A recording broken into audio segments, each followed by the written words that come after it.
Something is off. You have spent time on your hair this morning. You used the right products. You did what you always do. And yet, the face looking back at you looks tired in a way that has nothing to do with sleep. That feeling has a name. And it is not your face. It is your cut. You pay attention to everything else. You know which colors work on you. You know your best angles. But your hairstyle? That has stayed almost the same for years. Because changing it feels like a risk, and nobody has ever sat you down and told you exactly what it is doing to your face right now. I researched the worst style and beauty mistakes and youth-boosting fixes for mature women, so you get simple, proven transformations that work immediately. Today we are covering the hairstyles that are quietly aging you, and the specific swaps that change everything. By part 3, you will want to stop and look in the mirror. I mean it. Part 1 opens with the single most common cut I see on beautiful women over 50, and it is the one doing the most damage. Part 2 has a fix so specific that most women hear it and immediately book their stylist. Part 3 covers the one texture mistake that a senior stylist told me is the hardest habit to break once it is locked in. Part 4 brings it all together with looks that work with your face, not against it. If you have not already, hit subscribe. I cover this every week. Part 1. The blunt bob that cuts your face in half. You have seen it everywhere. The blunt bob, jaw length, sharp ends, perfectly even all the way around. It looks polished in theory. It looks structured in photographs of younger women. And somewhere along the way, it became the default safe choice for women over 50 who wanted to look put together without going too short. Here is what nobody tells you. That cut is not safe. It is actively working against the most beautiful features you have. And honestly, this is the one I wish someone had whispered to me years ago. Because once you see it, you cannot unsee it. The reason this cut ages you is mechanical. A blunt horizontal line at the jaw pulls the eye sideways and downward at the same time. It visually widens the lower face, which flattens your cheekbones and adds 4 to 5 years to how your face reads in any light. Your bone structure, your beautiful, refined bone structure, gets buried under a wall of hair that lands at exactly the wrong point. There is a reason this mistake is the hardest one to spot on yourself. Because you have been doing it for so long it feels normal. The cut that used to work in your 40s had different hormonal context, different skin thickness, and different facial volume. The same cut on your face today tells a different story, and it is not the one you want to tell. This is the one a friend of mine heard and immediately called her stylist before I had even finished explaining it. So what do you do instead? The swap is simpler than you think. The fix is length and movement. A cut that falls just past the collarbone, with soft layers that begin at the cheekbone, does the opposite of everything the blunt bob does. It draws the eye upward. It creates vertical momentum. It makes your cheekbones red in photographs the way they deserve to. You do not have to go dramatic. You do not need a transformation. You need about 2 inches of additional length and a few interior layers placed strategically around the face. That is it. That is the entire fix. Yes, that simple. The swap to make. If you are currently wearing a blunt jaw length bob, ask your stylist for a collarbone length cut with face framing layers that begin just below the cheekbone. Use those exact words.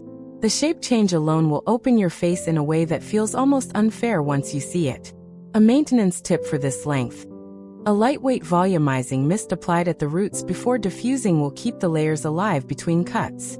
Without it, the movement flattens within a day and the weight pulls back down. What I am covering next. Most women find it even harder to hear. But it is the one that matters most, and it is about length in a way that might surprise you completely. Part 2. The length trap most women do not see coming. Have you ever wondered why your hair looks heavier than it feels? Why it seems to drag your whole face downward even when you have just had it washed and styled? The answer almost never lives in your products. It lives in where your hair ends. Here is the thing most women over 50 are doing every single morning without knowing it. They are holding on to length for reasons that stopped being true years ago. And that length, without the right structure to support it, is sitting on the shoulders and creating a visual drop that quietly adds 6 years to the face. Not the length itself. The landing point. I watched a woman in a salon chair last week. Stunning bone structure, perfect posture. And her hair was falling straight down past her shoulders with no shape at the ends. She kept asking the stylist to just clean it up. She did not know what she was actually asking for. She did not know that a 4-inch trim and 2 rounds of interior layers would give her back 5 years in a single appointment. She left with a trim. She deserved a conversation. You deserve that conversation. So here it is. Write this one down. The problem is not long hair. Long hair on a woman over 50 can be extraordinary.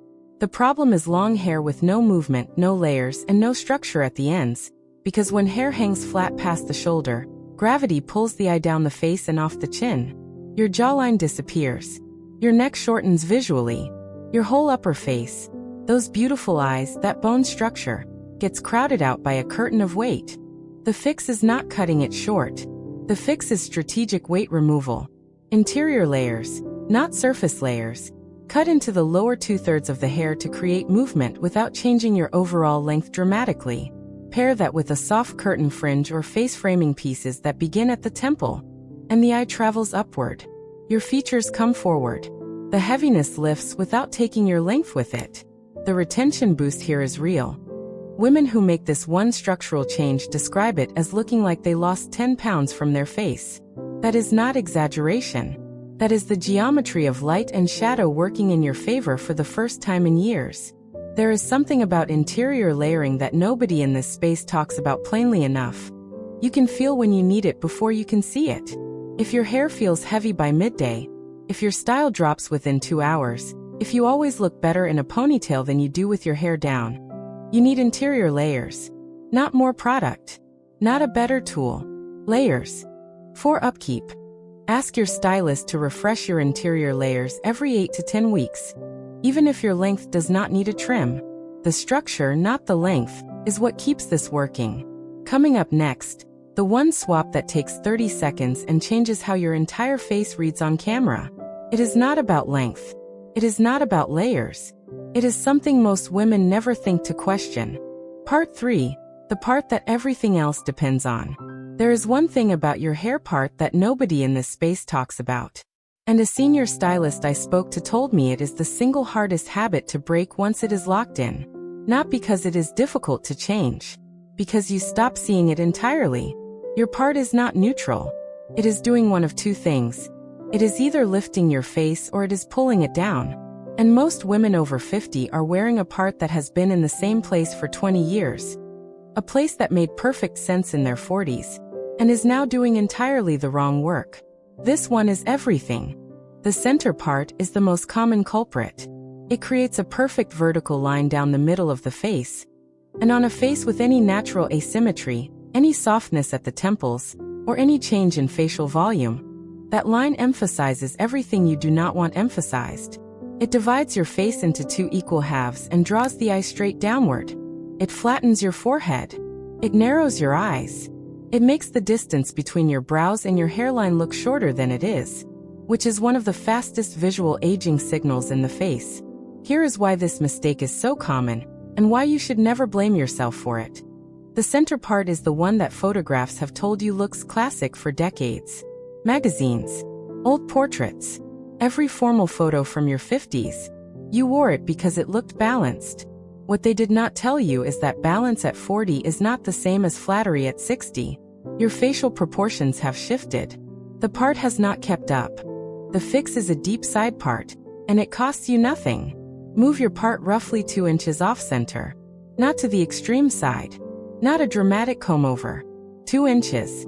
That single shift does something remarkable. It adds volume to the side it moves toward, creates a soft diagonal line across the forehead that lifts the eye, and breaks the downward pull of the center divide. The asymmetry that a side part creates actually works with the natural asymmetry of your face rather than fighting it. The swap to make immediately. If you are still center parting, wet your hair, shift the part 2 inches to the side that feels more natural to you, and blow dry it in that direction for 3 mornings. By day 3, your hair will begin to train to the new position. The difference in your face between day 1 and day 7 will be visible in photographs. Secondly, if you have been wearing a side part but it is positioned too close to the center, within 1 inch of the midline, it is giving you none of the lift a true deep side part delivers. Move it further. Give it room to do its work. For upkeep. Ask your stylist to cut your layers in the direction of your new side part. Layers cut against a part always revert. Layers cut with it hold for weeks. The next mistake is the one I see most often. And it is the most expensive one to fix if you leave it too long. Part 4 is about texture and density, and what most women unknowingly do to both of them at the same time. Part 4. The texture trap that quietly steals your glow. Bold truth. The flattest looking hair in any room usually belongs to the woman who is working hardest on it. She is using the most product. She is spending the most time. She is smoothing, pressing, finishing. And the result is hair that looks sealed, dull, and heavy, because she has been taught that polish means flat. And nobody has ever told her that flat and polished are not the same thing. If your hair has lost its lightness, if it sits close to the head instead of away from it, if it looks the same at 8 a.m. and 6 p.m., if photographs always flatten it further, this part is for you. Secretly, this is the mistake that ages more women over 50 than any single cut ever could. Here is the specific insight. After 50, hair density naturally decreases. You have fewer strands per square inch than you did in your 40s. This is hormonal. It is normal. But when you add heavy smoothing serums, flat iron heat on already fine strands, and overbrushing to that thinning density, you compound the loss visually. You are flattening what little natural lift remains. Your hair ends up sitting on your scalp rather than rising from it, and that heaviness pulls the entire face downward with it. The women who look youngest in any room are the ones whose hair has air in it. Texture. Movement. Not messy, never messy, but alive. This is the one a colleague of mine described as the fix that felt almost too easy once she understood it. The fix lives in 3 specific swaps. First, replace your smoothing serum with a lightweight volumizing mousse applied at the roots only, not pulled through to the ends. The roots are where lift is created. The ends take care of themselves. Second, stop flat ironing the roots. Curl the midshaft. Leave the roots alone and let them breathe. When you apply direct heat to thinning roots, you are pressing the very structure you need into submission. Third, and this is the one most women never try. After blow drying, flip your head upside down and finish with a light hold flexible spray at the roots. Then flip back up and let gravity work with the volume you just created, not against it. This one technique alone will add visible lift that lasts through the day. The maintenance truth here is that texture is not something you style in once. It is something you protect. Overwashing strips natural oils that give fine hair its grip. Washing every other day, or every 2 days with a dry shampoo refresh at the roots, gives mature hair the body it cannot manufacture on its own when it is stripped daily. You have always had natural elegance. Your bone structure carries light in a way that most women would give anything for. The only thing standing between you and that, until today, was the information to let it show. Now you have it. There is one accessory mistake coming in a future video that adds 10 years overnight. And it is not what you would expect. That one is next. You just learned 4 of the most quietly damaging hairstyle mistakes women over 50 make: the blunt bob, the heavy length without structure, the center part that divides your face, and the texture trap that steals your glow. And you learned the exact fixes for every single one of them. You did not just watch a video. You changed how you will look tomorrow morning. Tell me in the comments, which of these 4 hairstyle mistakes were you making without knowing it? I read every single one. Next time, we are getting into the one accessory mistake that adds 10 years overnight, and it is not what you would expect. Like this video, subscribe to Timeless Wisdom Path, and I will see you in the next one.